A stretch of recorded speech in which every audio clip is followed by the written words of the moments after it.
We're not sure if the moonshiners were actually here. It might just be a big story.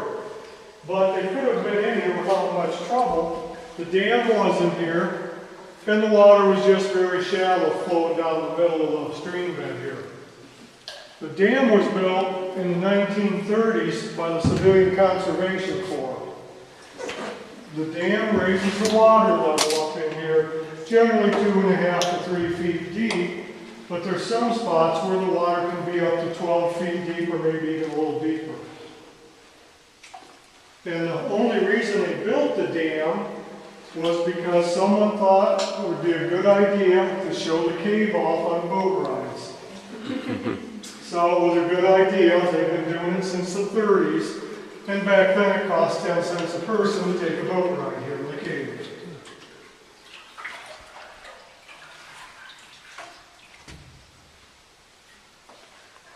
Now we're surrounded by limestone rock. 95% of the caves in the world are in limestone formations like this.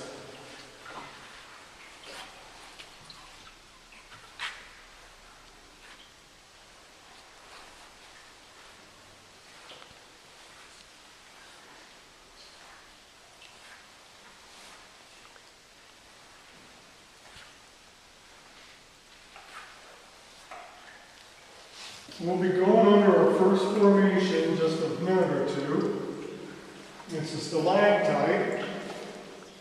And stalactites are cave formations that form from the ceiling towards the floor of the cave.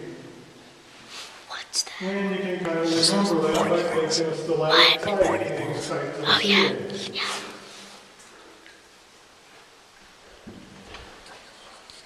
The formations are slow growing. It can take over 100 years for a piece of formation about the size of an ice cube to form.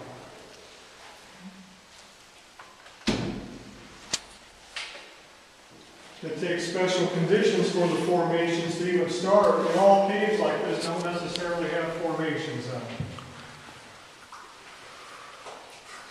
Now the Shawnee Cave System, which is 3.3 miles long, has been thoroughly explored, mapped, and surveyed. Any room or any passageways that you see that leave the one we're in have all been mapped and measured. And unfortunately, none of the passageways go anywhere. They don't hook up with another cave, or they don't hook up with another room or anything like that. They either get too small to crawl in or a dead end, or they just circle around and hook back up with this passage that we're in. So we're going to stay 3.3 miles long for quite a while. This is going to be a long Over here on the right, we've got a big mud bank. That shows us that up above, there's a sinkhole in the woods. The sinkholes act as natural drains to bring water in here. And sometimes small animals like that little frog come in too. There's a frog. Do you see a frog? If it would rain a couple inches tonight, that would probably raise the water level up in here by morning, probably another 12 inches or maybe even 15 inches deeper than it is now. And that would cancel tours that they were offering.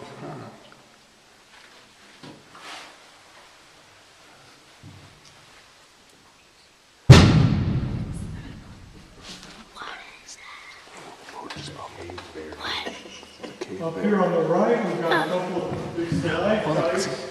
That formation right behind them, what's kind of flat, is called a cave drapery or cave bacon. Both formations are made out of the same material, they're just formed a little bit different. Now we're coming into the curtain room, and on the walls we have flowstones coming down. Up above we have stalactites and cave curtains. And if you look up there, a lot of the formations have little water droplets on them, and that shows that formation is still growing. Now up ahead here on the left, if you use your imagination, it looks a lot like an alligator head, and that's called alligator rock. I see.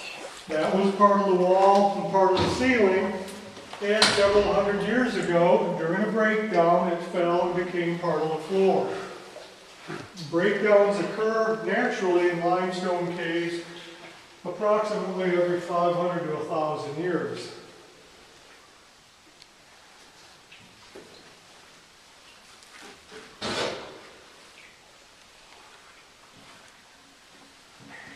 Now we're coming up to the turnaround room.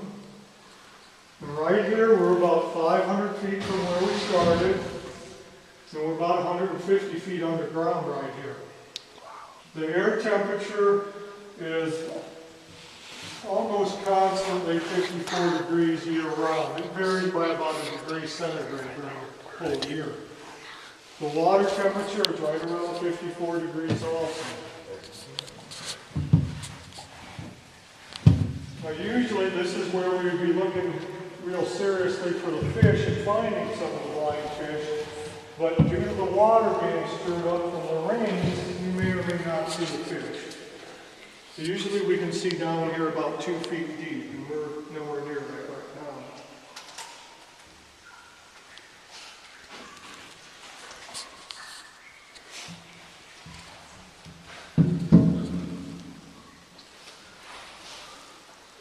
Right up here on the right, we've got one of the biggest flowstone formations in the cave.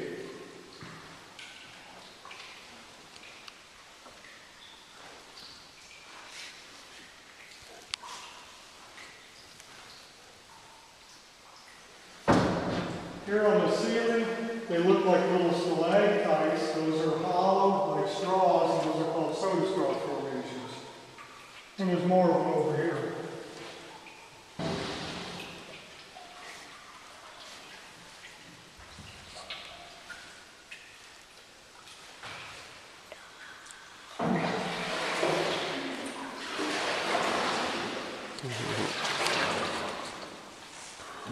We've got more flowstone up here. This is our ice cream cone formation.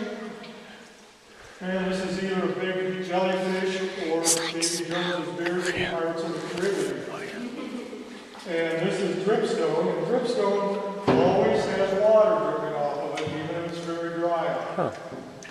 The cave keeps going for around 1.5 miles until it gets too small to crawl into. We don't go down there because very shortly, like 300 feet or less, it leaves the state park and becomes a private cave, and it also gets too small for the boats to go into. And they also don't have anything close to the formation that we have down here. We're going to turn the lights off here for just a minute so we can see in absolute darkness the experience. Now, would you put your hand up in front of you?